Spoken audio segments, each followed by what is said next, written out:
Hello. Hello, everybody. My name is David Gonzalez. I'm the founder of the Internet Marketing Party, and awesome, thank you. And I'm really pretty jazzed to be introducing our guest speaker tonight for a couple reasons. The primary one is that all of us have at some point been in a point in our life where it felt like we were like being tested. Like everything just seemed to be going against us, and like it just seemed like, what the hell, like why is life so shitty? And I got to meet our guest speaker after he started volunteering at Internet Marketing Party, and he would show up and he was just like amazing.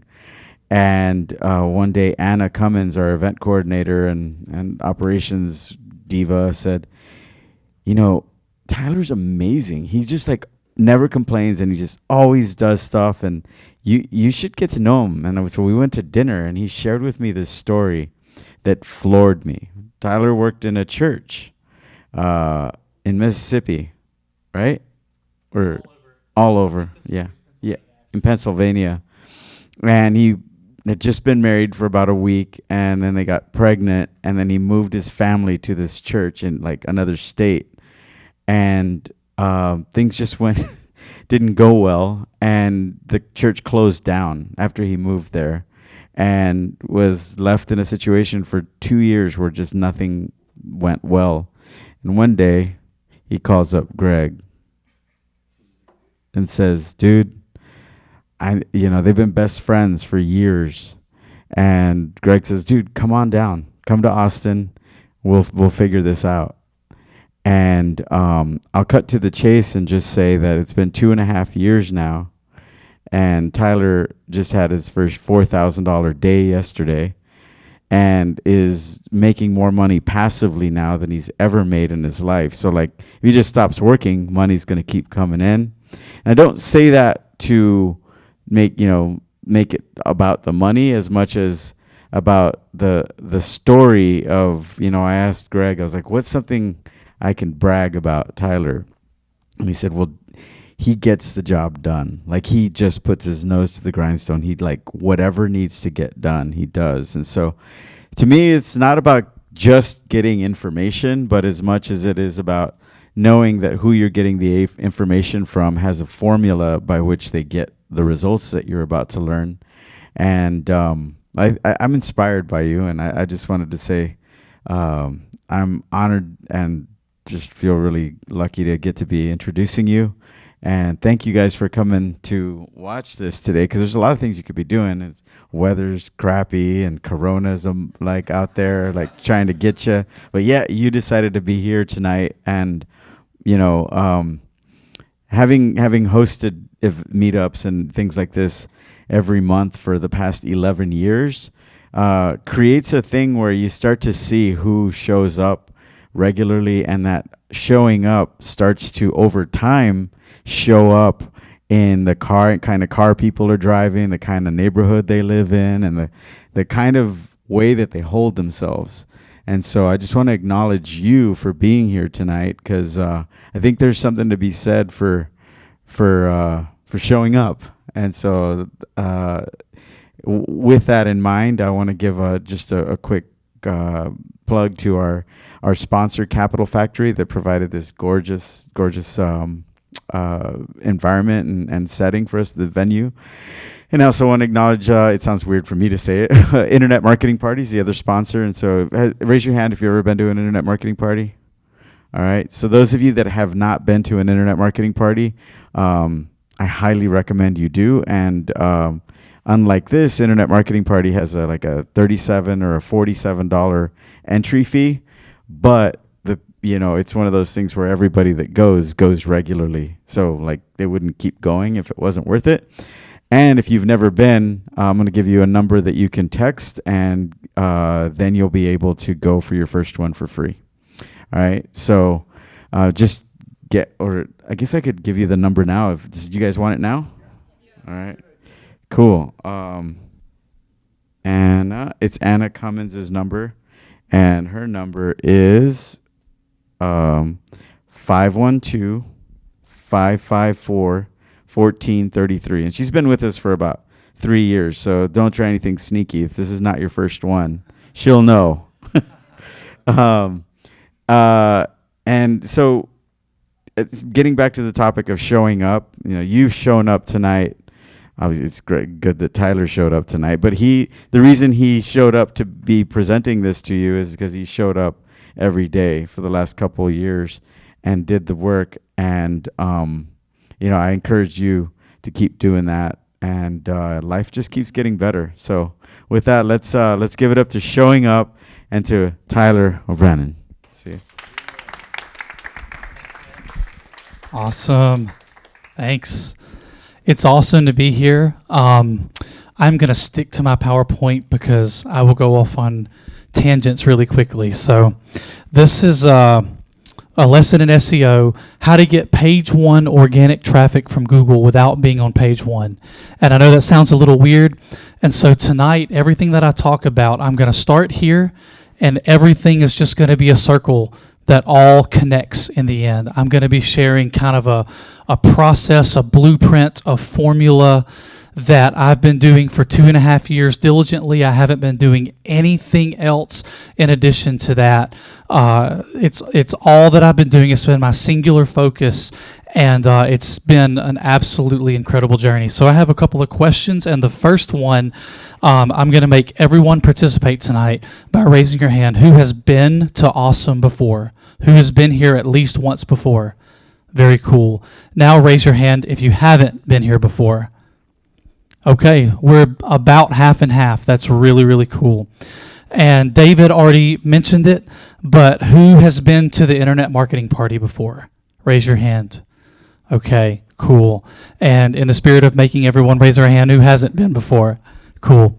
This is going to be fun. I'm going to have a longer time at the end for some Q&A. I don't want to do information overload tonight. SEO is a massive topic, and I could spend all night talking for 2 hours on each of the 3 main pieces that I'm going to be sharing about. So I want to go through them and then just let people ask questions. And because we're all doing different things, some people in here are starting or running an agency. Some people are wanting to start a side hustle. Some people are full-time working for another digital marketing agency running ads or something. We're all in different places. I want to give you the blueprint, and then I just want to hear from you guys. So the IMP, if you haven't been there before, go. Take advantage of that phone number that David shared earlier. It's a really incredible event, and it has changed my life. It's changed so many of the people that I hang out with that all hang around the IMP. It's done so much to impact us. And so I wanted to share this real quick, a little bit more just about me, and I'm not going to tell the story that David told because he did a great job. I've been doing affiliate marketing via SEO for the last 2.5 years exactly. The end of February was 2.5 years that I've been in Austin working only for myself full time and not doing anything else. I'm not running any paid ads at all. Right now, I do not have one paid campaign running on any platform whatsoever. I am only doing things with organic search.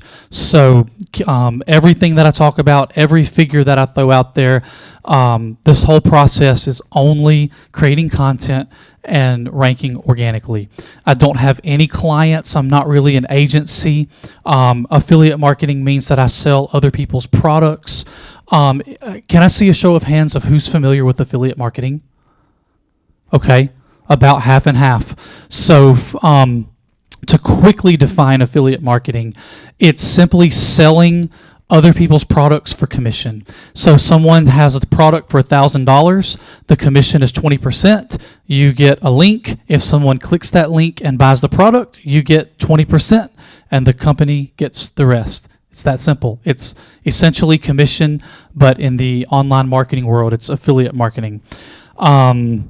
I don't want to miss anything. I'm not holding back any secret sauce tonight. I promise you that. I'm not doing anything else. Full disclosure, the only thing that I'm doing besides this is only in January and February, and that is that I have started doing some coaching, and I've picked up several students in January and several students in February. That is the only other thing that I am doing besides what I'm talking about tonight. So I just want to put everything out there for you guys and be really transparent.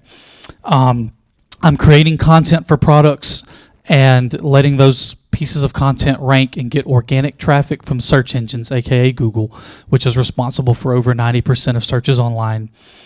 Bing matters too, but we'll keep going.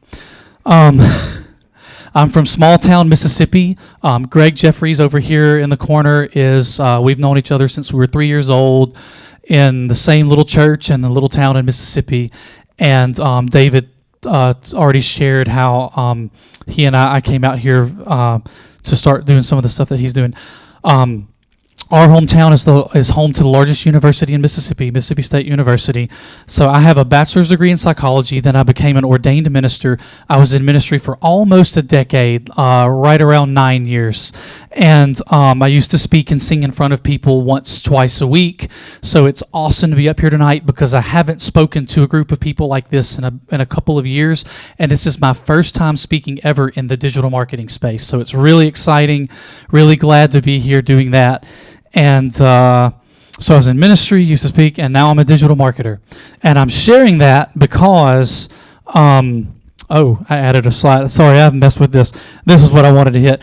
I'm sharing all of that because anyone can do this. What I am sharing tonight has nothing to do with the degree that you have or don't have, with the job experience that you have or don't have.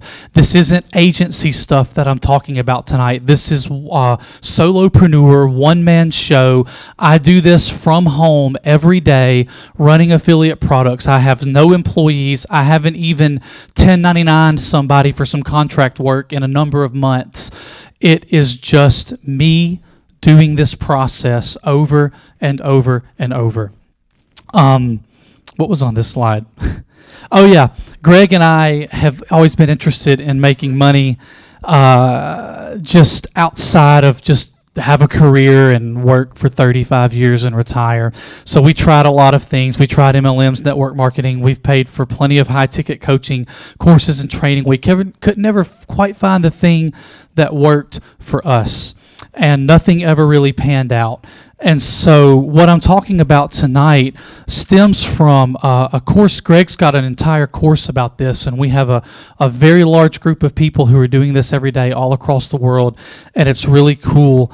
People, different nationalities, backgrounds, people. It's just incredible. So let's dive in. So this is something I wanted to share really quick. With Awesome and with the IMP, I've been coming almost every month for 2 years, and There's been some really cool variety of speakers. Some are inspirational. Their story, their challenges, their struggle, their aha moments, their journey, their growth. The takeaway from those speakers is just inspiration. Some are very informational and insightful. They've done a lot. They share insights from testing things. They send 8 billion emails a day, and they can give you data that you only know if you send 8 billion emails a day. I send 0. And so they can just share things that I would never know. And that's really cool too. Some are just process driven. They're SOP people. They take a million steps and they make a straight line from point A to point B.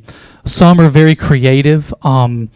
They create viral videos and do entertaining things and generate leads and an audience in an out of the box way. Some are entrepreneurs.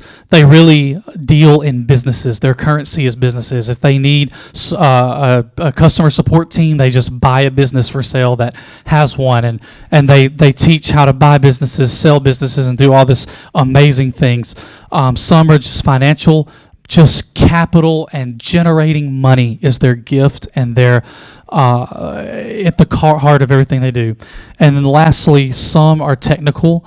They just have in-depth knowledge of how to use this software and this chatbot and this sequence and this thing and that thing to create a process. So I am going to be tonight giving you a process, a very technical step-by-step blueprint that just comes full circle to help you see exactly what I do. It applies to any niche or product, virtually any niche or product, 99%. I'm not going to be talking about specific products or specific niches or niches. I say niches. I'll say niches here too forward. Sorry if you say niches. That's okay. It's something that the process works, and then just plug in the product or whatever you're selling and do this to rank and see conversions. So let's dive in. I'll be sharing my process, circular process. I'll be coming right back to where I start in the end, and it applies to any product. Cool. All right.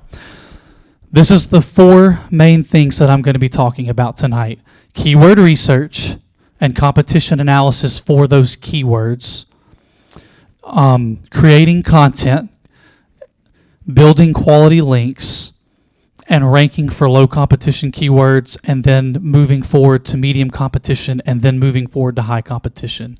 This is an overview of each piece that I'm going to talk about. So let's dive in to the first one. And this is something that I want you to keep in mind for the duration of the talk. The magic metric that I'm really interested in right now is time on site, which means creating really good content with this process. Google can crawl and scan and analyze and cross-reference and follow links and do everything possible to correlate data. But one of the most important things that I've found in the last 2.5 years of doing this is that it really likes to know how people interact with content.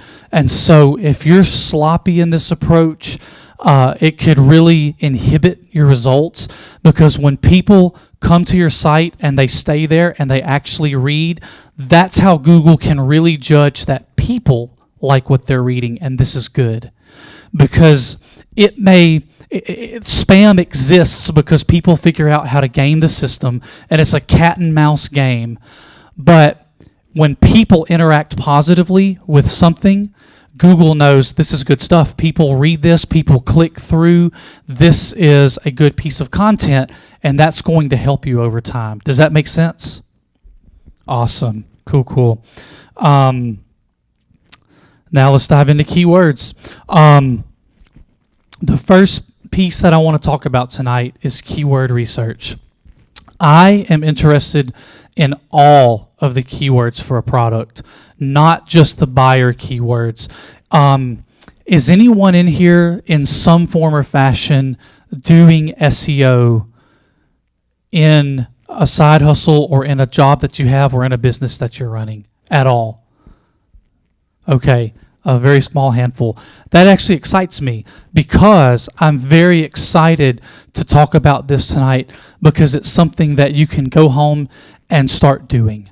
And that's really, really cool. So I'm going to really walk through everything then, now that I know that a lot of people in here aren't really familiar with SEO. So when I say casting a wide net, instead of going really deep after a few things, I actually like to start going really wide after a lot of things. And I'm going to bring a lot of logic to why I do that. Long tail keywords. That is a very important thing to understand. Long tail keywords account for 70% of all organic traffic. Long tail keywords are, instead of product name review, a long tail keyword may be how to install product name X in WordPress, how to use software X for real estate, for lead gen. Longer terms that people are also searching for, but so often people get caught up in trying to rank for just the very main obvious terms like product X review, but that's really competitive. People are spending a lot of money to drive traffic to the results on page one. People have spent thousands and tens of thousands of dollars to rank things on page one for that, and it's a little bit difficult to take a brand new site and rank for those main keywords. But all hope is not lost at all. This whole process is about how to start with the low competition stuff and then kind of stair-step your way to going after the high competition stuff while the low and medium competition stuff actually help you rank for the high competition stuff. So, Google Keyword Planner. Anybody in here running paid traffic? Running Google Ads? Very cool. A couple of people. Google Keyword Planner shows you all of the keywords and how many searches a month they get. Except the problem is Google Keyword Planner lies. And I'm pretty sure that's on my next slide. So let me make sure I don't miss anything before. Yes. So Google Keyword Planner doesn't tell you much. And I'll speak to that in a minute. There's some other tools and methods that I use to get keywords, and I'm going to run through those really quickly. Money Robot Keyword Research Tool. This is a tool that does a pretty great job for completely free of giving you a pretty full list of keywords. Answer the Public is another one. You simply type in product X, and it spits out a long list of keywords related to that product. Uber Suggest, which is Neil Patel, he's very big in the SEO space, is another tool that's free that you can use for keywords as well. And does anybody in here know what alphabet soup is? Anybody not at this table know what alphabet soup is? It is when you go to Google and you type in product X A, and you write down all the autofills for A. Then you delete it and type B and write down all the autofills for B and C and D and get everything that Google is throwing out there and suggesting, because those are keywords in terms that people are searching for. So those are some free methods of getting keywords. And then here's a couple of paid tools that are very much worth the investment. The first one is the most expensive, Ahrefs, but it gives an absolutely insanely robust list of keywords. And then there's a tool, Keywords Everywhere, that has a paid version that's much less expensive than Ahrefs that will give you keywords, and keywordtool.io. So here's some resources for you, and I'm going to keep moving forward. And in the Q&A, we can talk about absolutely anything throughout this process tonight. So we're interested in all these keywords, and I'm going to explain why in just a minute, but let me tell you what to do first. The first thing that you want to do when you say, I want to do what this guy talked about tonight, I want to pick a product, and I want to use this blueprint to start ranking for it.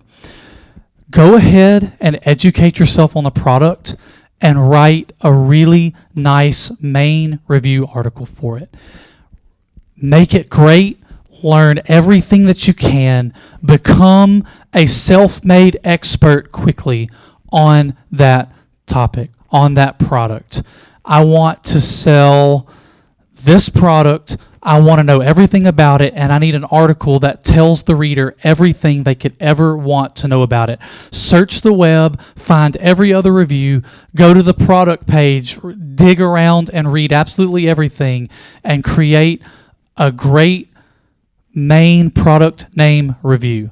Even though that's obviously not going to rank on page 1 right off the bat 99% of the time, 99.9% of the time, but there's a purpose in it. And part of this blueprint tonight is step by step. Just trust me, stay with me, and it'll all make sense. In addition to having that main review article, you'll also have an easier time writing shorter articles for the long-tail keywords, which we'll get to in a minute. And this is something huge. Don't over-optimize. Too many people are trying to write content for Google. Write content for people. Too many people worry about how many times can I stick the keyword in the article so that Google knows what I'm talking about so that it'll rank it. If it's in the title, Google knows what you're talking about. Write something that people want to read, because if they actually read it, it's going to help you tremendously. Does that make sense? Awesome. Okay. When you're going after any of the keywords, put that keyword in the title and in the URL. If you're using WordPress, set the permalink settings, which means the link that is created when you publish that poster page, to be the post name. The setting is post name. So if your post is how to install product X on a WordPress site, how to use software X for real estate, that will also be what the URL is. How-to-install-product-X- it'll be the name of the post is the URL. This is very important, and I'm going to tell you why, I think, in the next slide. Let me give you an example, which I really kind of just did. But plugin name how to install is the keyword. So the title of your article, how to install plugin name on your WordPress site. So you've got that keyword in the title, which then is also going to be in the URL. And then when you're writing your content, H2s are the headings throughout. So use H2s to kind of break up the body of the text. So just welcome people, give them some context, and then the next H2 could just be installing this in WordPress, and give them some more information, give them another H2, just wrapping up or in conclusion, or you may also be interested in, but just don't write one long, bland body of text. Just throw some H2s in there, but don't try to stuff the keyword in there over and over and over. Write it to be something that you would want to read, which actually helped you and answered your question for what you're looking for. Cool. So when I was talking about having it in the name of the article, the name of the post, and in the URL, this is why. There's a tool called the Moz Bar. And is anybody in here familiar with the Moz? It's an SEO service and blog online. Okay, a few people. Very cool. The Moz Bar is a very important tool for determining which keywords you want to use. Earlier, I told you that I'm interested in all of the keywords for a product. I'm not just interested in the ones that seem like someone's going to buy and have buyer intent, or the ones that are main and pretty competitive. I want to see the long list of keywords. I deal sometimes with hundreds and thousands and even several thousand keywords before I go after a product, but there's a big reason why, and this is it. The Moz has an extension for Chrome called the Moz Bar, and when you install it and activate it, you can start searching for each keyword that you have in your list that you got from those keyword tools I shared earlier. So if you searched for product X and it spit out all these terms that are keywords people are searching for related to that product, search for that one term in Google line by line, and let them, and then page one's search results, the Moz Bar will show you the domain authority and the page authority for every result on the page. And you can quickly see which keywords have pretty tough competition on page one and which ones don't. And there, as you start going through the long-tail keywords, you'll start to see quickly just how much opportunity there is to pretty easily rank on page one for terms that are going to get traffic and going to get searches. I don't want to get ahead of myself, though. I want to talk about the Moz Bar. It will show you, when you search in Google and you have the page one results, every one, the Moz Bar is going to show you the DA and PA. DA is domain authority. Domain authority is a number between 1 and 100 that indicates how powerful the domain is. The domain, is everybody familiar with what a domain name is? Very cool. Google is google.com. That's the domain. Apple is apple.com. Domain name is http://blank.com, .net, .org, .co, a number of things. It's going to show you how powerful that domain is and how powerful that particular page is that's ranking on page one. And when you search for product X review, it's going to be pretty strong. All those results on page one most likely are going to be higher numbers. However, when you start searching through the long-tail keywords, you're going to find that page one may not be quite as saturated or dominated as you think. So here's an example of some Google results. Dog training has 69 million results, but German Shepherd guard dog training has 476,000 results. That is a big, big difference. That is 140th the amount of results. But German Shepherd guard dog training is a great keyword. It's not just doomed to fail. People are clearly interested in it, but there's a lot less results. So here's a rule of thumb for you, and you can take a picture of these slides, ask questions later, write this down. This is some rules of thumb for gauging competition quickly. When you search for the natural results for a long-tail keyword, if there are under 1 million results, that's good. That's good. That sounds like a lot. It's not that bad. And if there are under 200,000 results, that is great.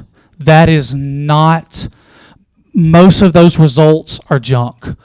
And you're probably going to find when you check out page one that it's not got a page full of results with just unbeatable domain authority and page authority.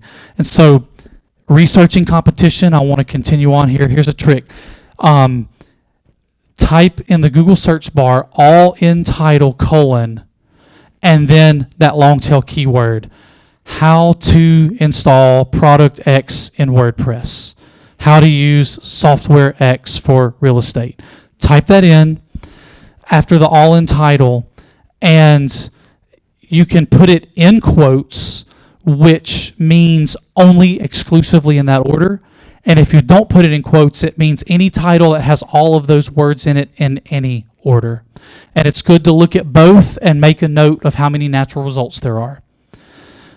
So yeah, with quotes would be only keyword 1, keyword 2, keyword 3, exclusively in that order. Without quotes could be keyword 3, keyword 1, a couple of other words, and keyword 2. And all you're interested in when you do both of these for that keyword is how many results there are. And under 10,000 is good. Under 5,000 is great. And under 1,000 is awesome. And this is going to happen all the time on long-tail keyword phrases. And each keyword that passes these tests, those are going to be the ones that you start with. So take a keyword, search for it, see how many natural results there are, do the all in title and do the all in URL, do it in quotes, do it without quotes, write down those numbers and compare them to the metrics that I just showed you, the 10K, 5K, and 1K, and the 1 million and 200,000 on the last page. you'll start to notice that page one sometimes, this is courtesy of Alex Gould, he's an incredible SEO with training, that even on page one there'll be a couple of stinkers. That means that even page one, spots 8, 9, and 10 have some pretty low domain authority and page authority with the Moz Bar. They're not going to be in the 90s and 80s and on lockdown. It's a pretty easy keyword to go after. Do I need to go back over anything before I move forward?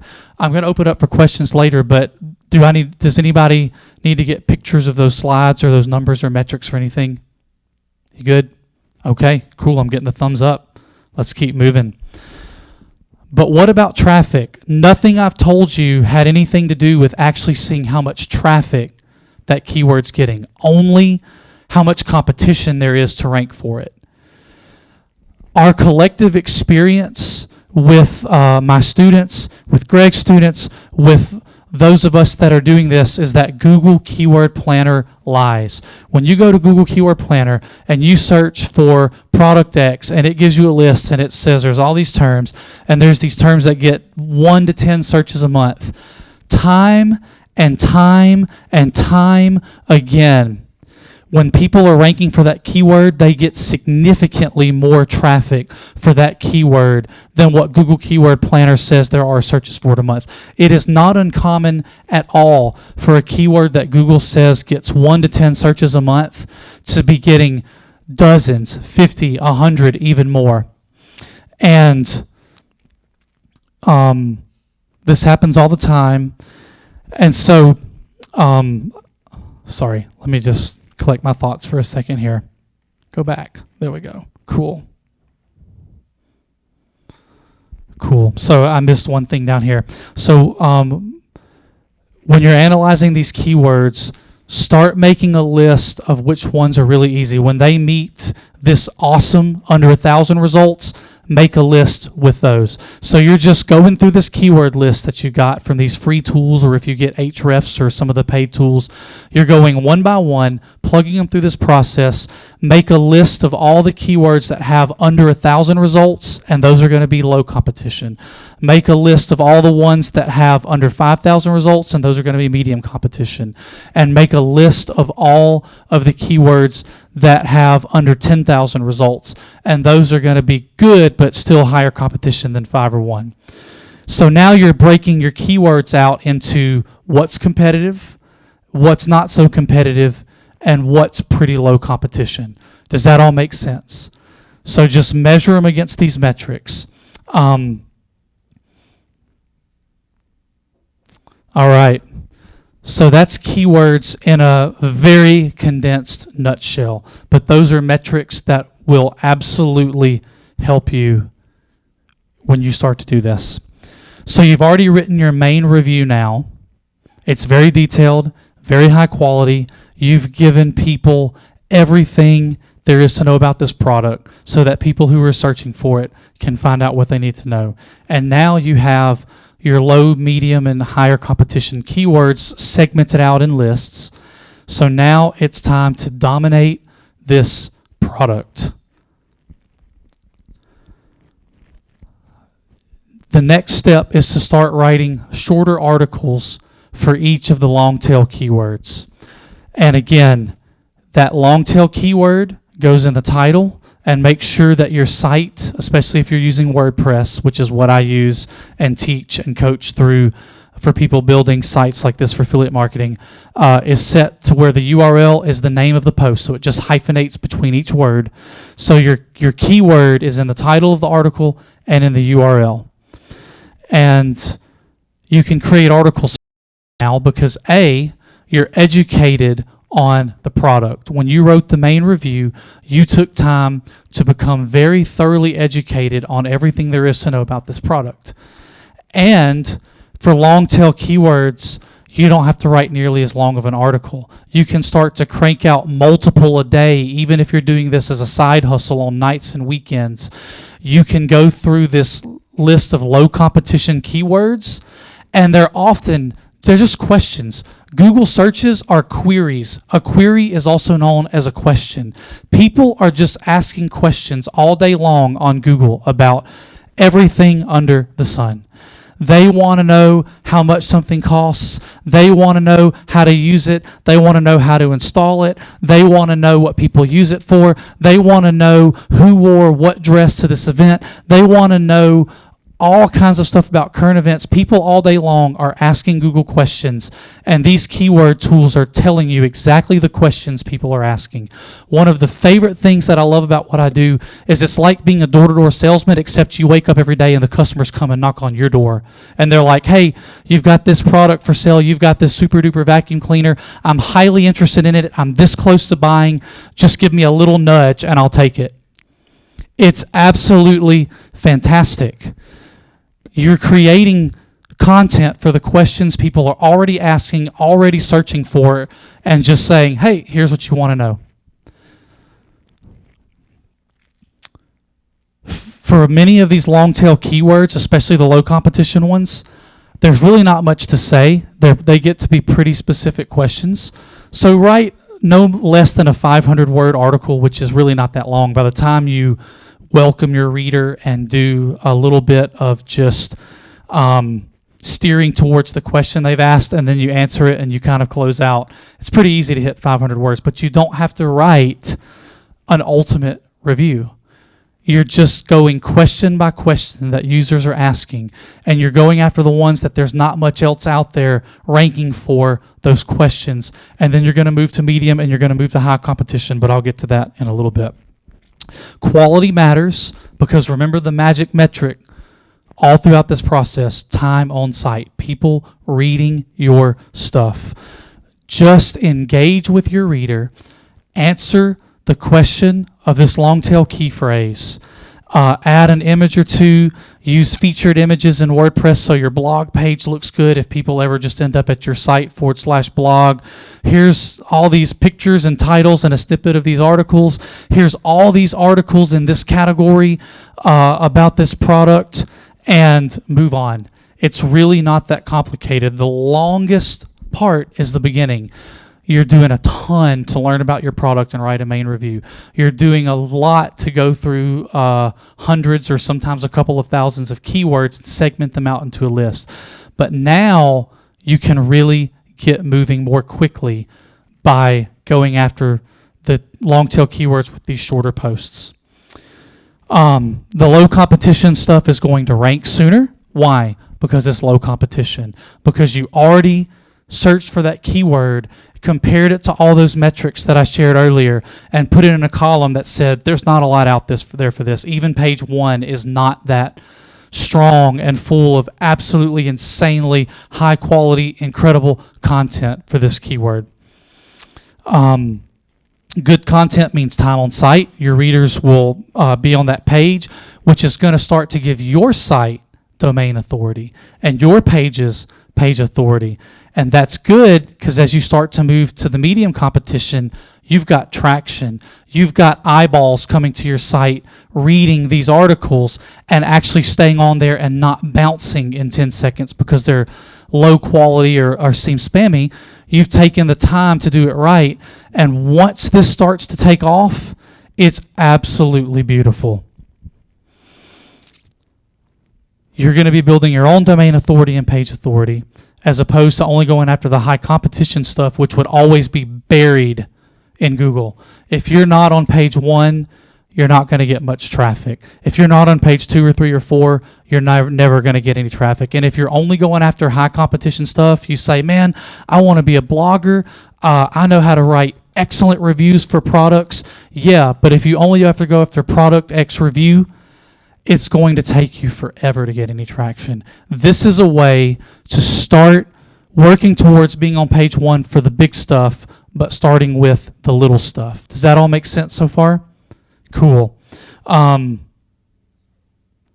Cool. So, how do I benefit from long tail keywords? Because a lot of people would teach that if it's not a buyer keyword, forget about it. These people aren't going to come and buy your product. You're wasting your time. I'm here to tell you that that is false for several reasons. First of all, each post that you make is now a hook out there to bring someone into your site. And with good content, you're starting to get time on site, you're starting to get traffic, visitors, eyeballs on your page, and you're answering their questions, so you're giving them value, and that's huge. It's not going to work for your benefit in the long run if you try to do this too quickly and you just don't do a good job of answering these questions. If people bounce too fast, it's just going to start pushing you down. It's not going to work. Answer their question, give them value and information, tell them exactly what they came to that post, that page, that thing on your site to learn about. Draw them in, which keeps them on your site, time on site, and then give them an opportunity to buy the product, a call to action. And here's a tip. I think I have it later on in just a general kind of tip section. Put calls to action towards the beginning of all of your content too. That increases conversions by about 30%. Sites that don't have calls to action, put it like this: when people have added calls to actions to pages and posts that previously did not have one towards the top, conversions increase oftentimes by upwards of 30%, which is fantastic.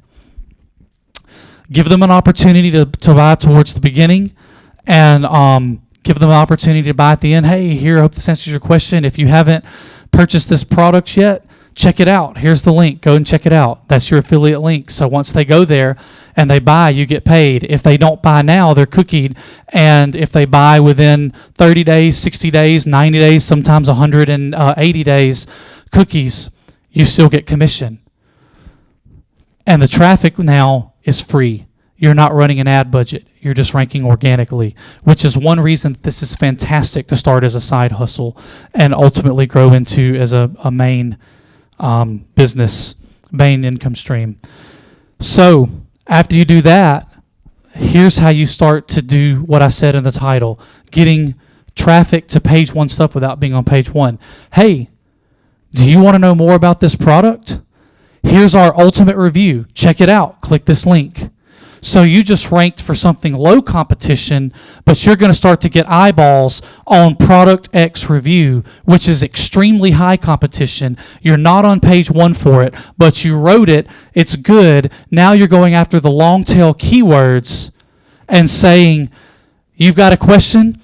I've got an answer. Check out the product if you haven't. If you haven't bought the product yet and you're interested in everything there is to know about it, check out my main review.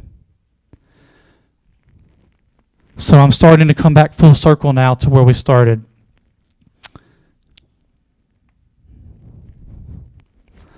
Here's some optimization tweaks too. People hate on a lot of stuff when it comes to SEO and websites. Banner ads work. So another thing on your page, put a banner for the product. Make it look good. It doesn't need to look like 1997. Just put a nice clean banner. People click them. Plain and simple. I track every link separately on my pages and banners, and I can tell you from looking at back offices and dashboards every single day, banners get clicks. Put Google AdSense on your site. Free money. Simple as that.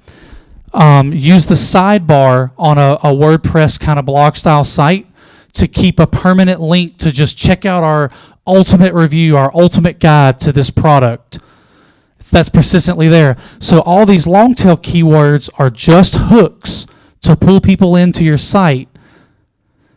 And then you're giving them the opportunity to go to your main ultimate review that's not on page one. But instead of spending years and tens of thousands of dollars to rank eventually on page one with one post, you're creating lots of small, easy supplementary posts that bring people to your page one review by saying, hey, here's some great content.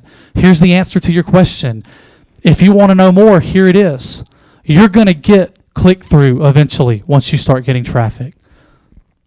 Does that all make sense so far?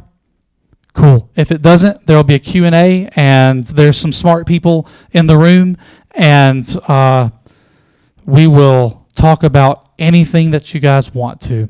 So, some stuff to supercharge your rankings. I put backlinks in here. I almost didn't talk about this at all because, again, SEO, to talk about everything, is an in-depth course with multiple modules and multiple facets.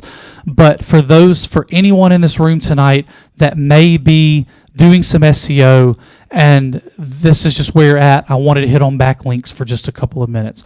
Backlinks are links coming to your site, referencing your site, that it is about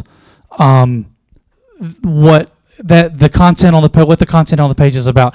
Just how in high school when you had to write an MLA English paper, and you had to cite sources. Remember that painful, annoying process for your senior research paper, and you had to cite like 10 sources and only like 2 could be internet, and you had to go to the library and actually get a book and cite. That is what Google is built on, the MLA style. It scans articles. Why is Wikipedia always number one? Because it has tons of external references, like a high school research paper. And then it has links coming to it that reference it as an authority. Backlinks to your site are when when a site links to your site saying, learn more about this product, or here's a review about this product. And those are extremely helpful. So after you've started to create a lot of content and you've got your site, you've got your main review, you've been going through keywords, you've been cranking out several long-tail keyword articles a day, you're starting to get traffic. Then once you're actually getting traffic and able to look in a dashboard and see products that are selling and getting conversions on a certain page, then you can show it some love by sending backlinks to it. And there's a couple of ways you can do that. Number one, you can buy them, which the next slide I'm going to make my top 2 recommendations after lots of testing of some services that just worked and some that didn't. But the second thing you can do as well is guest blogging or guest posting, which is search for whatever keyword you're wanting to show some love to, search for that keyword in Google, see what's on page 1, check them out, and reach out to the owners of those sites, especially if they're more of a blog type website and not just a massive business, depending on the product or niche, and say, hey, your material's really great. Can I write a guest post for you? And then send a link to your site referencing your site. And that brings in a link to you from something that's on page 1 or 2 in Google. Now Google says, hey, this site's on page 1 for this term, and there's a post they posted about X, and they referenced this site, which is your site. And there's something, I think it's on the next slide. I want to talk about anchor text. Yeah. Backlink. Oh, it's the second thing on here. So I told you what a backlink is. And a backlink comes in the form of a link with anchor text. Anchor text is the text. If you've ever seen click here for more, and that's a link, that is the anchor text for links. So Google, click here for more, and it follows where it takes you, and it measures the relevancy to cut out spam. Spammers try to say, click here for more info about this and take you somewhere else, right? It's just junk.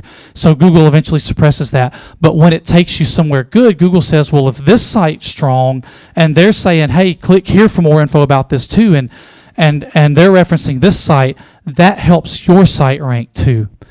I will answer backlink questions if you have them. Judging by the show of hands earlier, we may have more questions about the keywords and the content creation and the organic rankings before backlinks. But if anyone wants to know about backlinks, we'll talk about that too. So here's some metrics that matter with a backlink.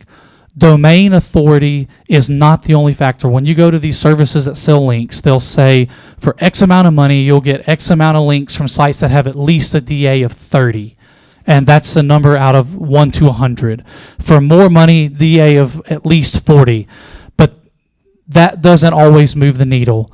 2 things that move the needle the most is the site that's linking to you needs to be getting traffic. If it's a stagnant site, if it's a site that's been around for a while and it's doing okay in the rankings, but it's not really getting traffic and very active, that link is not going to push you up much. Secondly, relevance. Relevance is absolutely what I think makes or breaks a link at this point in time. Sometimes people will try to send you a link from a post that isn't really about what your page is about, but it may be ranking for something, but it may be ranking for product Z or software A, but trying to drop you a link for product X that you're selling. And when a backlink comes from a site that is also the same topic as your site, and then they drop a link, hey, check out this product X review, and link to you, that seems to move the needle a lot more quickly with a lot of testing that we have done in the last year. So sites that are getting traffic and links coming to you from a page that's very, very relevant to the exact same keyword or at least the same product or niche as yours goes a lot further. And since you could be spending some money or spending a lot of time reaching out to people, that gives you a way to not waste your time and your money on links that may not help as much. So I wanted to touch on backlinks, and I want to explain anchor text just a little bit better than I did. I got off track on that. Anchor text coming to your site.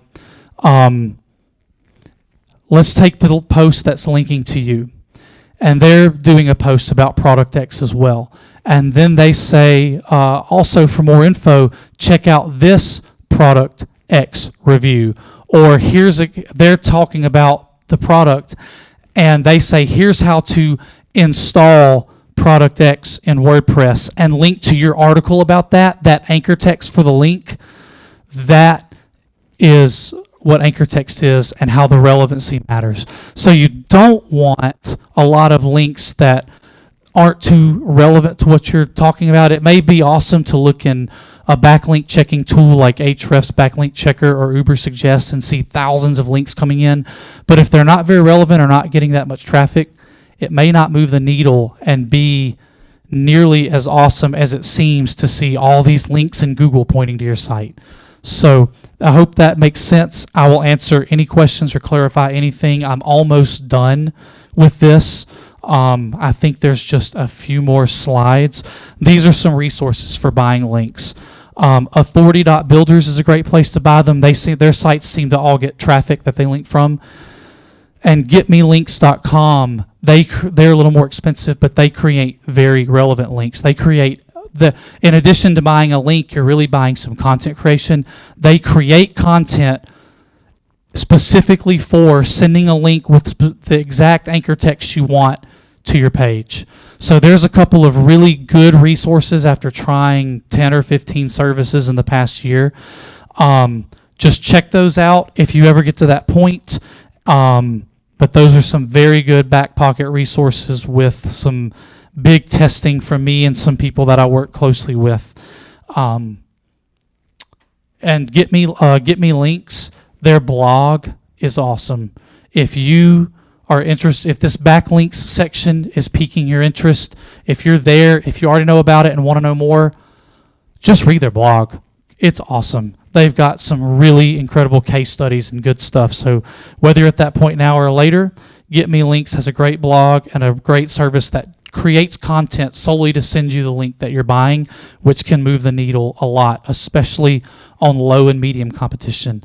So the backlinks, just to wrap them up, once you have something that you're starting to rank for in that low competition list and even that medium competition list, and you're seeing Google Search Console, this is getting impressions and clicks for the search term that it's about. This is a way then to really start to shoot it up through the rankings and show it some love and get a lot more traffic, which means a lot more opportunity to sell and get people to your page one review just for the readers who are interested in knowing more and will click that, hey, if you don't have this product yet and you're wanting to know everything about it, here's our ultimate review. So that wraps up backlinks, and this ranking strategy part here is the last part. So this is a circular strategy. The low competition stuff is going to get traffic sooner because it's not just going to be buried beneath the hundreds or thousands of results that you're just not going to pass with a brand new site with a review for this product that's been around for years. So low competition is going to get traffic sooner. And with quality content, you're going to get time on site. That's going to build up your domain authority and page authority, which means that medium stuff's going to start to rank because Google's starting to take your site more seriously. And that's going to bring in traffic and readers and eyeballs. And if your content's quality, they're going to read that. That's going to continue to build domain authority and page authority for your site, which is going to ultimately let you actually have a fighting chance with the high competition stuff. So when you're going into a new product or a new niche, you're not dead in the water because page 1 for product X review is got very strong results for the first several pages. There's a lot more to it than just, well, I've either got to spend a lot of money to get there organically or spend a ton of money to drive paid traffic there or figure something out, because if I can't rank for product X review, then I'm never going to make a sale for it. That couldn't be more untrue. Longtail keywords are absolutely essential to giving you content to create and keywords to go after that will absolutely not only get traffic themselves, but actually build up the strength of your site and ultimately over time start ranking for medium competition stuff and then start having a fighting chance on the high competition stuff. All the while, they're getting eyeballs and people are still reading your main review because every single piece of content is really just a hook to answer their question, give the reader value, show them some love, and some people would love to check out your main review when they find something that they really like in the long tail. So DA and PA build for low, ultimately then to medium, ultimately then to high. So it's very circular in that way. And general tips, I said it before, banners work. Period. Not if, not maybe, they work. People will click banners. Also, banners on the left side of the page do better than banners on the right side of a page. That's just statistics. I've read that in many blogs. Not anything that I'm going to argue or try to show a stat for. Banners on the left side of the page convert better than banners on the right side of the page. Put a call to action towards the top that can increase conversions on pages that already exist, already get traffic, and already get conversions boosted by as much as 30%. And that's an average. Some people see even more than that as well. Blue links convert better than any other color links. People, I believe, since the internet is still pretty young, we're talking about the mid-late 90s and then just since 2000, people are just used to hyperlinks being blue. And blue links in your text that are URLs, click here to learn more or click here to read our ultimate review. Blue does better than any other color. Use that sidebar to keep a permanent link to your main review so that no matter what piece of content they go to, it's always there. That's a page 1 article that's going to get eyeballs without being on page 1. That's a most competitive keyword term for most products is product name review. And you can get eyeballs on your review by going after long tail keywords and not duking it out and maybe never getting on page 1 for the main. Make images in your posts and pages. Make them clickable to the product you're selling. Just go ahead and make the image a clickable link to your affiliate link. It works. People will click it, and you want to give them every opportunity to buy. So I'll put it very simply. If you make your images clickable, eventually you're going to make a sale from somebody clicking the link on the page, and that's awesome. This is the last slide before Q&A. Play the long game. This is more work, but no advertising budget. And there are a lot of people who don't have $20K to set up an advertising budget to go after a side hustle that might or might not work. This is something that a $10 domain and $4 a month hosting and some elbow grease and some research at this blueprint that I shared tonight, you can start getting organic traffic. You can start making sales that are virtually all profit against $10 a year in domain expenses and $4 a month in hosting expenses. So if you make a $50 sale it's all profit. It's not against how much did you spend to advertise. We're just ranking organically here. So this is a great blueprint, a great system, a great formula for people who are interested in starting to make money online, because not everybody's got money, but most of us have time. We come home from work and we can put in a couple of hours every night. We can put in a few hours on Saturday and a few hours on Sunday, and then go hang out with our friends and our family and the rest of the time of Saturday and Sunday, and start to build something that's going to make money, period. So that's really, play the long game. Yeah, So when you start to see traffic and conversions from Longtail Keywords, here's another just freebie tip.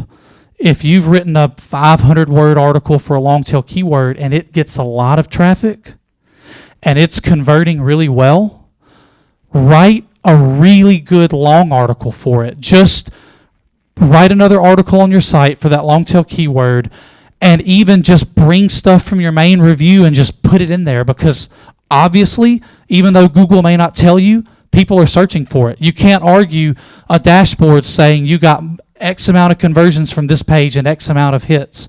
Well, Google Keyword Planner says it's 0 to 10, but you made more than that conversions alone from that page this month. One easy long tail keyword. Then go after it bigger, because that makes sense, right? This is a great keyword and nobody else would know it because they don't have a piece of content specifically for it. And now you can write a really, really great article and just give them more information. And that's probably going to rank too, because you ranked for it with a 500-word article that was easy. And you did all your metrics and you put it in the list, and then it worked. You put it in this list of like, yeah, there's under 1,000 results. This isn't. It's getting traffic, go for it. And you can find blue oceans and micro blue oceans just like that. And that is exactly what I've been doing for 2.5 years from my home every single day, from my desk in our guest bedroom, and it works. So, the rest is just ask away. We talked about keywords. We talked about content. I got you. You'll be first. We talked about content. Briefly talked about backlinks. I fumbled to define anchor text and all that very well, so I will gladly define that much better. Questions? There's smart people in here. Go for it. If you're running your own product, so not an affiliate product, you've got a product. Yeah, man. Start a WordPress site. Do you already have a site? Yeah, it's a kind of software service site. So ClickFunnels, Instapage. Is it ClickFunnels or Instapage or? Oh, it's custom created. Okay, cool. Do you have a blog? No. Testimonial section. Yeah. So whatever niche you're in, whatever market your product is in, I don't know what branded keywords would exist for your product, but I'm sure there's generic. Can you say like what your product is, or is it? No, it's online fundraisers for. Okay. I'm sure online fundraisers would spit out a really neat list of keywords, and I'm sure there'd be terms in there that would be really interesting to research. You're going to have to start blogging and writing about those. Where would you host those blogs? With the content that's written? Your site. Make a /blog. Whatever your site is, .com, .net, whatever, /blog, / the name of that post. Yep. I would highly encourage you to have a blog on your site and do exactly what I talked about tonight. Just find some keywords that already exist, and then search for them, measure those metrics, find some low competition ones, write some posts about it, and answer people's question, whatever they're looking for. Maybe how to do an online fundraiser. Some people may not know how to do it. Some people may not know what software can I use for an online fundraiser. How to quickly create an online fundraiser. I don't know what the long tail keyword list would look like, but I have a feeling those would be in there for sure. You would, each one of those would just link to your product. You would answer their question about, you'll feel like you're regurgitating yourself a little bit, but that's because you really are.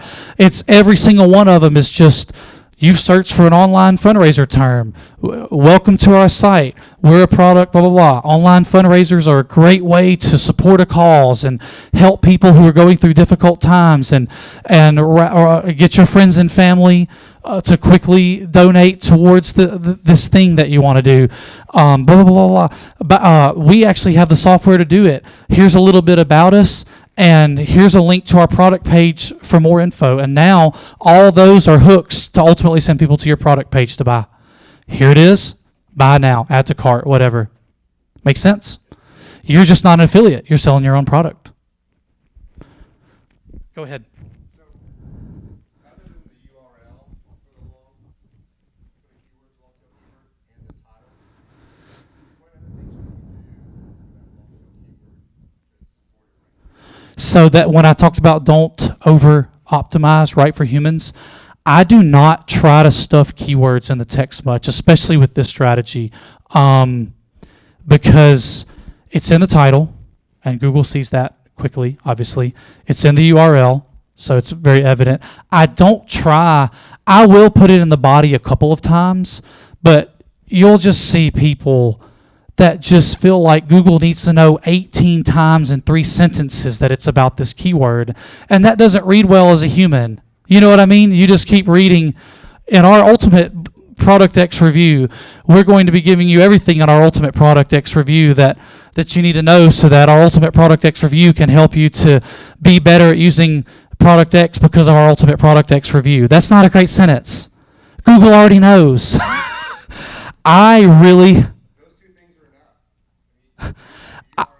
Especially the long tail.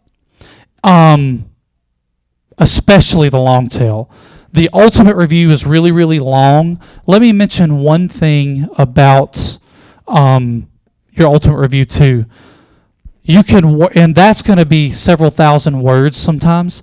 So you can work a few other terms into that too. You're going to be already talking about the features of the product, and those are going to kind of be keywords. So some people are going to be asking about the third of 5 features about Product X, and your main review addresses all of them anyway. But to answer your question in short, I don't try to stuff that keyword in there after the heading. Man, people try everything. People try to put tons of data and images, tons of data, and but here's the thing. If people are on your site and you start getting good metrics of time on site, Google knows people love this and it's good stuff. Google reads the title, reads the URL, crawls the page. The information is relevant. The information is good. It gets some visitors, and those visitors validate that it's good by reading and not bouncing because it's absolute garbage. That is so much more important. SEO is so multifaceted that sometimes people get so worried about so many details that they just get bogged down too much with too many things that might only move the needle that much and might not at all. And so I'm a firm believer, and I'm just talking about my process tonight. I don't work for Google. I didn't create Google, and I'm not telling you exactly what Google would say. I'm telling you what works for me. I am not trying to stuff keyword stuffing, to stuff the keywords in the article any more than they would just naturally occur. And other than the title and the URL, that phrase as a whole may not even be in an H2 tag or the text beyond that point. Does that make sense? Cool.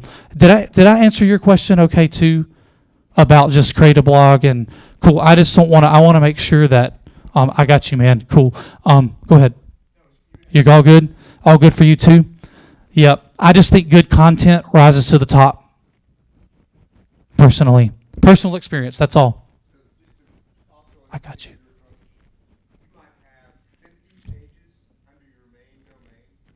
Hundreds. Thousands. Uh-huh. Yep. Yep. The long tail is, to me... Mm-hmm. Oh, yeah. All under the main domain. It's just blank.com/blog/post name and thousands, tens of thousands, hundreds of thousands. Absolutely. H1 is the title.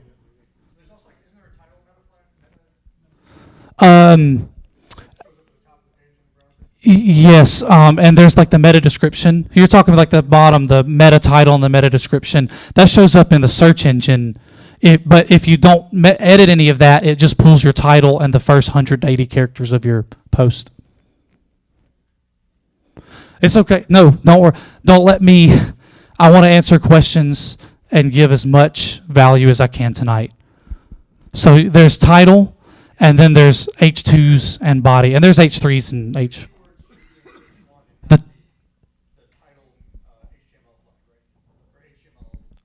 Well, for my stuff, the title's always the meta title too in the search engine. So, am I saying this correctly? Yeah. No, but I mean, the title is there's no like H1 in the body. There's only H2s and down. The H1 is the title, the very top. I'm working in WordPress, so that's how it works in WordPress. And you can put below your post in the editor, you could make a meta title and a meta description that differ from your content, but if you don't, which I never do, it just pulls the title and the first 180 or 160 characters of the content. Does that make sense? Okay, cool. I got you. SiteGround and WPX. I use different hosts. You say that again. Make sure I didn't misunderstand you. I like SiteGround. They've got a grow big plan that is $15 a month, and it takes quite a few sites to fill that up, or one really, really big one. But you could even start with their $4 a month plan for one site, and it'll take you a little while to fill that up because. So he had a question earlier. I'm sorry. Are we all good, guys? I just want to make sure. Cool. All right. Yeah, thoughts on generating organic traffic if you don't have a lot of time to crank out articles? Outsource them, especially if you've got the means. If you were running paid traffic, you were going to be running hundreds or a few $1,000s a month of paid traffic anyway. Go to some online article writing services, test a few. That's one way to scale since you don't have ad costs. Test content writers and see if you can find someone to give you 500-word articles that are pretty decent at $10 a pop, $15 a pop, $20 a pop. You get what you pay for, but then if sometimes you test and you find a really good writer for a really good price, and these long tail articles don't often have to be very long. So that's one way to scale. Is just you can get content created more quickly than you can create the content. You can only move at the speed of you, but outsourcing, you can have 2 or 3 writers creating articles while you're doing other things. Is that helpful? Yeah. I mean, I know that's always an option, right? There's Upwork and Fiverr and so I was thinking more in terms of myself if I write. okay. Maybe the real question is, what is like if I don't have a ton of time to devote to writing articles? What's maybe like that 80-20 kind of approach? Oh, If I want to only be writing articles, but have not all day or multiple days. right. Man. Please. Go back to what you mentioned on the homepage. So it's kind of like pulling teeth right in that initial authority article that he talked about. But once you do the effort, put in the effort of doing that, I've had him do this exercise several times. So it takes a lot of time to write that first article, but once you did, you're able to crank out the longer detail articles quickly because you're already an expert on the topic. It can go pretty fast. I mean, Just to clarify, like I'm not doing any kind of affiliate marketing. This would be authority positioning for a specific niche where I would sell like information products. heck yeah. Do you think the same kind of approach Absolutely. You're just selling your own product instead of someone else's, really. You're still putting hooks out in the sea to bring people to your site. You've written about this term, they've searched for it, so they have a question, you've got an answer, and then they're on your site, so you plug away with introducing them to whatever product or review or whatever you want to, really. It's great because once you have traffic, you control what they see and what you've got them. So I can tell you about this. Now check out my product or check out this affiliate product.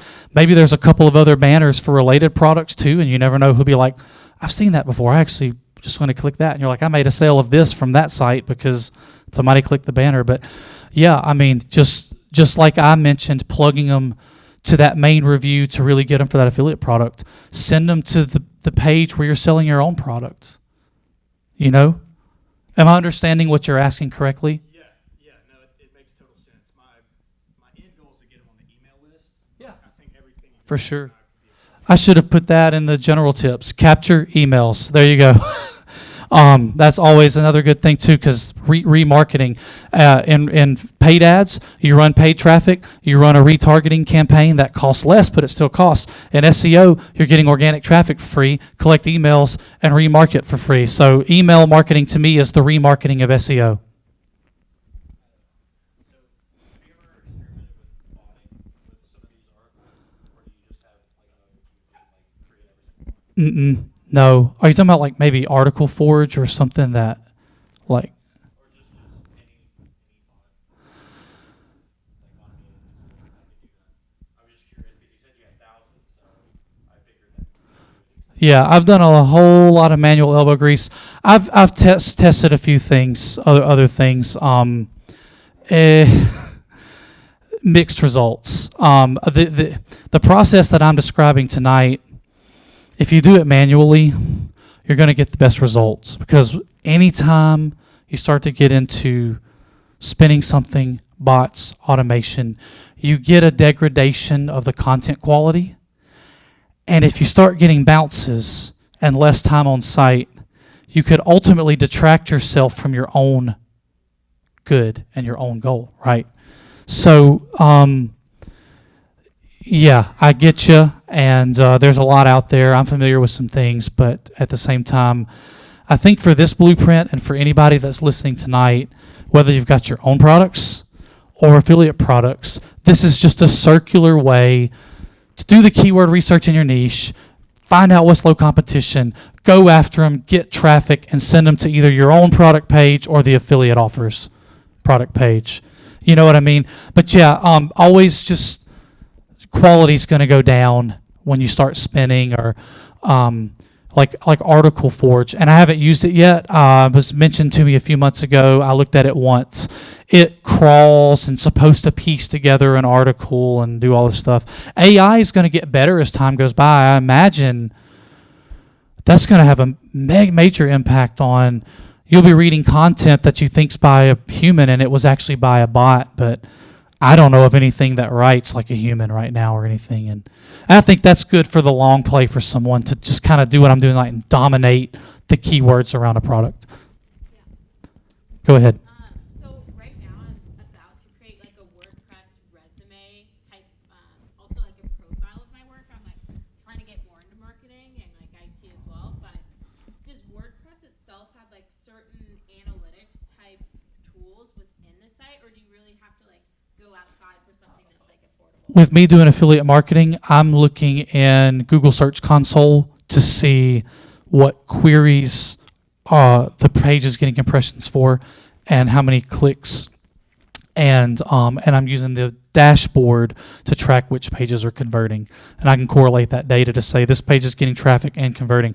One page might be getting a lot of traffic, but it's not converting. So it's not a keyword that in the end is converting. I'm not going to throw a few $100 at that. I'm going to throw it at the one that's getting traffic and converting more. So I'm using Google Search Console to look at traffic to pages and affiliate dashboards to look at conversions. And I'm not using anything in WordPress, no tracking to speak of. I can see just literally how many times a link has been clicked. That's it. No data about who, what, when, where, why, and what happened. Does that make sense? I want to make sure I understood you and answered correctly. So did I? Yeah. I just don't use anything in WordPress really to track. It's external. You guys? I use GA. I use Google Analytics. Yeah. It's just one of those things where you set the tag, and then every time a visitor comes, you collect that data. So if I wanted to, I could use pay to remarket Yep. at that point. Assuming I didn't, Yep. capture an email. Yeah, I didn't even talk about UTMs or pixeling them. Like you could put a pixel in your header, a Facebook pixel, and you could retarget people with a retargeting budget on Facebook, which is significantly cheaper than the prospecting initial cost. You spend a lot for that first click and significantly less. So that I cannot talk about nearly everything tonight. So this is a strategy to get the plane off the runway and start rising to altitude. So yes, I'm not personally using any kind of tracking in WordPress to speak of for what I'm doing. Google Analytics, Google Search Console, you could pixel them. You could use UTM tags as well, which is in Google Analytics. You define them and you can add up to 5. Is there a limit or is it 5? But you could that's more for if you're paying for traffic. It could be like it came from this ad, this variation of it, and 2 or 3 other metrics, and you could see that with your UTMs. But that's getting into another sphere here. So go ahead. First, I wanted to just say congratulations on everything you're doing. Yeah. And your level of success. Thanks. You're welcome. Yeah, absolutely. I think it should be said. And then I had 2 questions. First one, I know you said talent is king. Mhm. Is it because of the potential for the customer to go down the rabbit hole and buy, or is your affiliate tracking that too, and there's a commission? Affiliates not track anything. It's just for Google. Time on site's not only good because you might make a sale, but it's good for Google in weighing how it's going to rank your site. Lots of time on site, the lower the bounce rate and the higher the time on site, the more Google is actually going to rank your, not just that page or post, but like all of them. And so when you start with low competition, you're getting eyeballs on your stuff easier. So when you get to medium, you've got some domain authority, page authority, time on site from these easier ones. And if you keep creating good content, and that comes back to the bot thing a little bit, it's just that for what I'm talking about tonight, for somebody getting started, good content keeps on your site. That is excellent for your rankings. And not, I would say long term, but even like medium term. It's not just the long game. That time on site is everything. Google's like, humans read this, they like it. They actually are on the site for a while. They click, and that's going to make yours rise while other stuff may fall that it's not getting time on site. So it's super important metric over the last 2 years. Oh, beautiful, beautiful. Thank you so much. I also very often embed a video on the page. Oftentimes I make the video, so I make YouTube channels that kind of go Longtail. Okay, take the keyword list. When I make a post for it, I also make a YouTube video for it. And I just get in front of the camera and I just regurgitate because it's the same question. I'm just answering it in a video now instead of in a post. And I embed that video on that post because if people watch it on the post, that gives your YouTube analytics a boost. It got a view. And they're also on your site too. So it's a double whammy of goodness. So, yep, video's the same thing. If people go to a video on YouTube and they're out of there and in 20 seconds over and over and over, all Google can surmise from that and infer from that is this video ain't doing it for people. They're going to this one and they're watching 3 or 4 minutes of it. They're watching 75% of it. It goes up. And the one that keeps getting bounced and not watched as much goes down. Same for your post. As yours get read, it's going to go up. And the ones that are getting bounced from and not read as much go down. So that's why quality matters keeps coming up in this and in like 3 or 4 questions so far. So Perfect. Thanks, Mark. In terms of the affiliate marketer or the third-party business with products that you're going to use, do you just have to cold call and prospect to find those that are willing to partner with you? And also, is there a set commission plan where, as long as they know that the traffic was driven by you, somehow through the Question number 1, not at all. Question number 2, absolutely yes. Question number 1, cold call, 0. Affiliate networks, Share Sale, Impact Radius, Warrior Plus, and all that stuff, all the JV launches and all that stuff, private affiliate programs, and for softwares as a service and physical products. No, I just apply, and since I have sites that are look good and have content, it's pretty easy to just say, how are you going to, they usually are going to ask you who you are, what's your website, and how are you going to promote this. I am me, here's my website, and I'm going to blog. And, I don't worry too much about getting approved or disapproved now. And I don't get as attached to if I don't get approved for something as I used to. I used to want to promote a specific product, but now this process applies to so many things that the sky's the limit on products. So, go ahead. You mentioned the domain authority and page authority. Do you have like a suggestion for numbers that we can start early on? As in, what's a pretty weak page 1 result? Yeah, like if it's got a DA of like, when I mentioned how with the Moz Bar, page 1 could be a couple of stinkers, like Alex Gould says on page 1. It's not stuff that's in like the 60s, 70s, 80s, and 90s. If page 1 has a few strong results, but then the 8th, 9th, 10th result are in the teens or 20s, even 30s, that's pretty low. I mean, it's out of 100, so a 33 DA is only like a third of the way to really good. So yeah, you go to product name review and page 1 is going to be chock full of stuff that's really high. Where high domain authority comes with sites that like USA Today and news outlets and stuff like that. Their DA is 99. If they make a post, it'll be in Google News in 5 minutes. It'll be page 1 for the term within 2 minutes of being posted, because they're posting all the time. But that's not the case with a product. There's kind of a static list of keywords, and so you're not gonna be up against like 99 in this long tail stuff. You're gonna see a lot of stuff in the teens, 20s, 30s, and that's relatively low. If the other numbers are there, go for it. Does that make sense? Cool.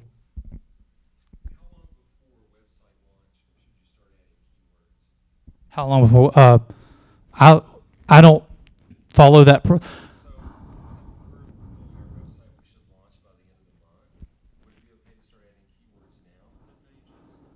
Oh, sure. You could already have several pages ready to go.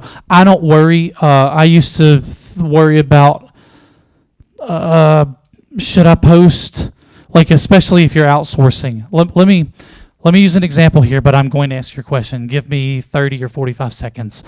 If I outsourced articles, and so today and tomorrow I didn't have anything, and then tomorrow 23 articles came in, I don't worry about dripping those or anything. I pretty much, within any realistic number of things, just post them. So when your site goes live, especially in a month, however many posts you can go ahead and get done, have them ready, and just have them all go live on day 1. I wouldn't worry about dripping. Somebody else may disagree with me. We all have our own experiences, but in a month's time, doing some blogging and all that goes live on day 1, you're just giving Google your homepage and some of your main contact us and about us and product pages. You're giving them some posts in your blog to go ahead and get a feel for who you are. Just do it, man. I wouldn't hold back on anything. I wouldn't. A long time ago when I was more into the SEO, the certain domains like .edu and those type of things held more weight, and if you had a backlink from them, they'd give you more juice or whatever. Are some of those still exist? I do .coms as often as possible. Yeah. .com and .net are okay. I mean, I don't really, for these sites that are niche affiliate sites. So I build these sites around a product.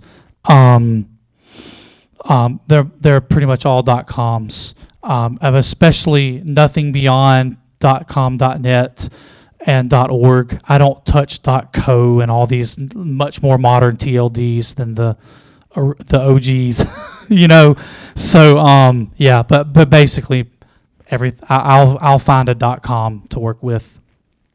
That's what I do. I'm teach their own. Somebody else probably is crushing it with a .edu. So, but I do .coms. Yes.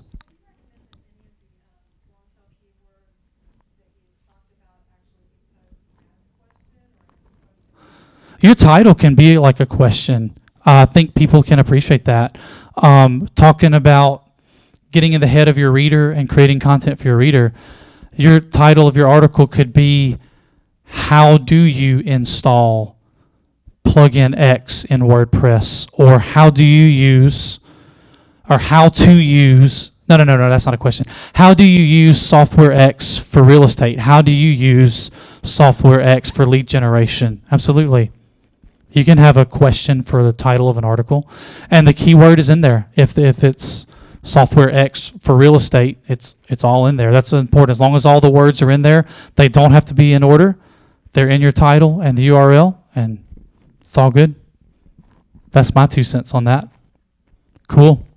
Yeah, man. Are you creating you have one very large, a single domain with a whole lot of subjects that are closely related, or are you making Closely related. I would, yes, not to, I create a new site to go after different niches and completely different products. For an authority site, it's good to stay in one niche. Now, if there's a lot of products in that niche, great. You know, for example, there's ClickFunnels, lead pages, Instapage, and Insta Builder, Entreport, and all that stuff. You know, you could just make each one a category. So every post for ClickFunnels is in the category ClickFunnels, and every post for lead pages is in the category lead pages, and Kartra and all that stuff. So that's kind of the landing page building tools niche. So you could have one site for all of those and just use your categories to separate. And that's really great because Google sees domain, and it's in the Kartra category, and then it's Kartra articles. And that's really great too. And that's great because you can ride that domain authority all across all of those products. But you don't want to go into a completely unrelated niche there, because it's not going to be the same as doing this process again on a domain in that niche and having something really, really strong that's going to have solid rankings long term in that niche with products in that niche. So that was a really long way of answering your question, but I hope it made sense. Okay, David. Oh, sorry. What time is it? Cool.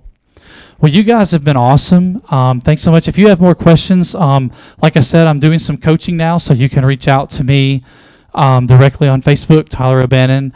But it's been awesome to get to talk tonight about all this boring SEO stuff that works, and then it's not so boring.